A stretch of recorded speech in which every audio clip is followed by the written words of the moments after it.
Você está no canal Eu Estudo a Lição com o pastor Samuel Camilo. Hoje é sábado, dia 9 de março de 2024.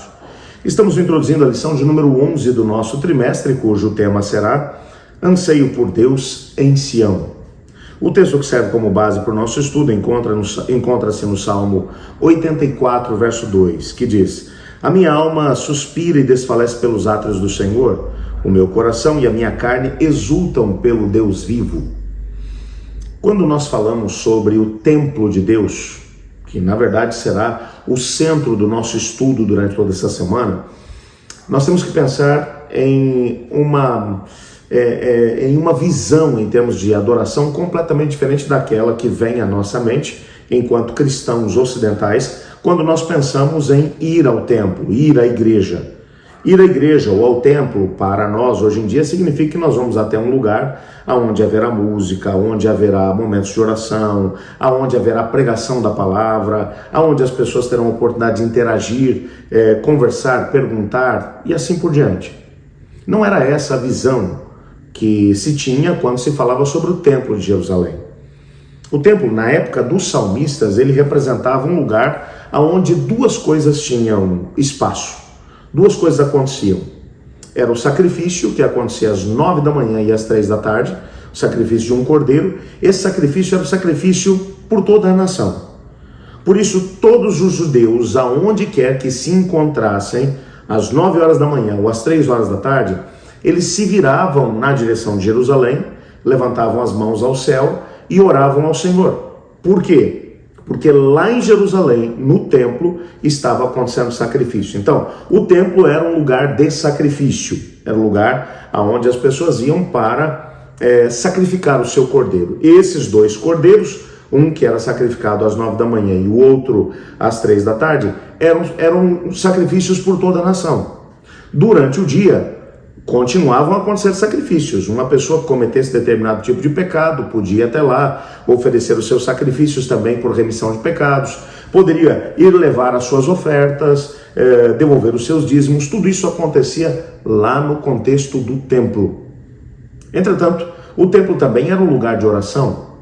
Como já mencionei, no horário do sacrifício da manhã e da tarde, todos os judeus, aonde quer que se encontrassem, eles se viravam na direção de Jerusalém, levantavam as mãos e oravam. Oravam por quê? Porque eles sabiam que lá no templo de Jerusalém, eles teriam uma oportunidade de saber que um cordeiro estava morrendo no lugar deles, simbolicamente falando, pelos pecados deles. E eles deveriam manter o coração contrito diante de Deus e confessar os seus pecados. Portanto, isso era o resumo do que acontecia no templo. Essa ideia de um lugar onde as pessoas cantam, as pessoas ouvem a palavra de Deus, surgiu no contexto das sinagogas. As sinagogas surgiram quando, no período em que o templo foi destruído e que os judeus foram levados para o cativeiro da Babilônia, nesse período, num primeiro momento, até substituir um pouco daquilo que representava o templo para as pessoas, muitos líderes religiosos começaram a montar pequenas comunidades que acabaram recebendo o nome de sinagoga, que eram compostas por pelo menos 12 judeus, homens, a partir de 12 anos de idade.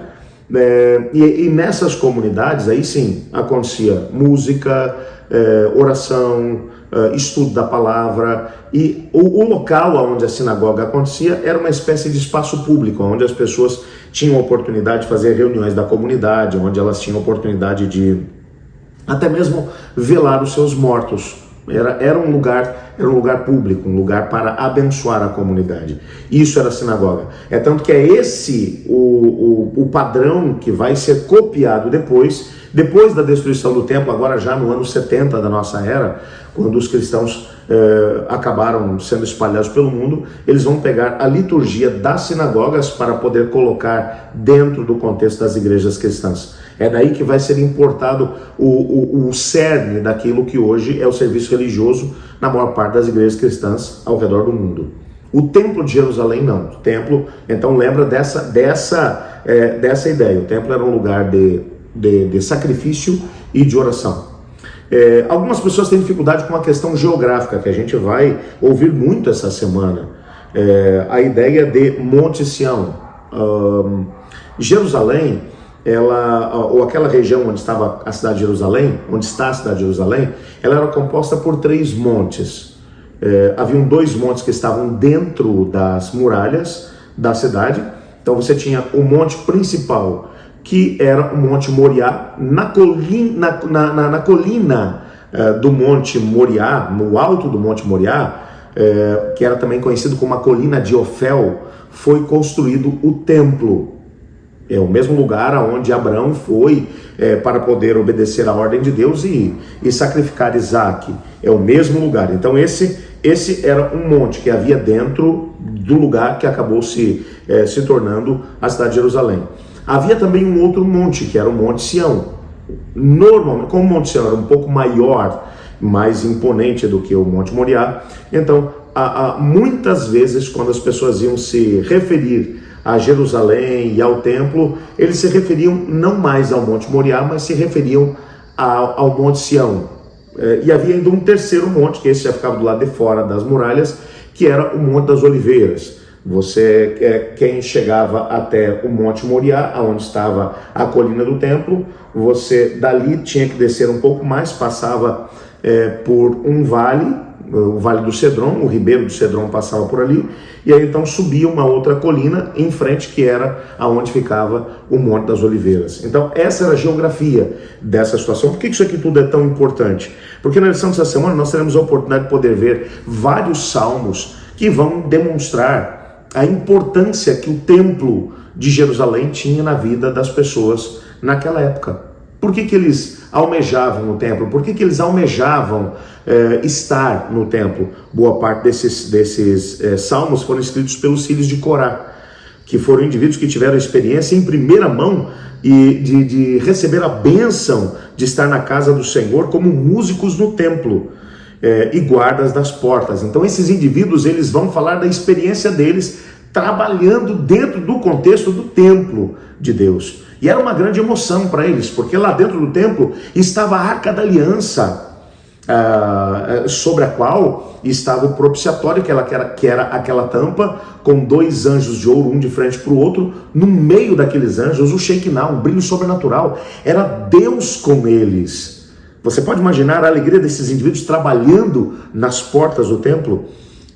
E o que é que faz de Sião essa fonte de esperança e alegria? É uma pergunta que a autora da lição desse trimestre faz. Ela vai mencionar: Sião representava a presença viva de Deus entre o seu povo. Assim como o povo de Israel é o povo escolhido de Deus, Sião é o monte escolhido por Deus. Deus reina em Sião, ele fundou o seu templo ali em Sião. Portanto, Sião é o lugar da bênção divina e ao mesmo tempo um lugar de refúgio. Nós vamos nessa semana tentar compreender a importância desse lugar na experiência do povo de Deus, na época dos salmistas. Mas ao mesmo tempo, eu não quero que nessa semana tenhamos apenas a possibilidade de poder olhar pelo retrovisor lá para trás. Que legal que devia ser aquela coisa de estar lá no templo de Deus, dos filhos de Corá que estavam na presença do Senhor. Nós vamos nessa semana tentar entender como é que nós também podemos entrar dia a dia, momento a momento, na presença de Deus, de viver na presença dele, experimentar as delícias de estar na presença dele. Bom, você não pode realmente perder a lição dessa semana. Ore comigo. Obrigado, Pai, por tua palavra. Obrigado por sabermos que o Senhor é um Deus presente, um Deus que está conosco. Obrigado por isso. Ajuda-nos nessa semana a entendermos como podemos viver na tua presença, pois em nome de Jesus que oramos. Amém. Amanhã continuaremos o nosso estudo da lição da Escola Sabatina e o tema que estudaremos será: um dia nos teus átrios vale mais que 1000. Eu estudo a lição e você?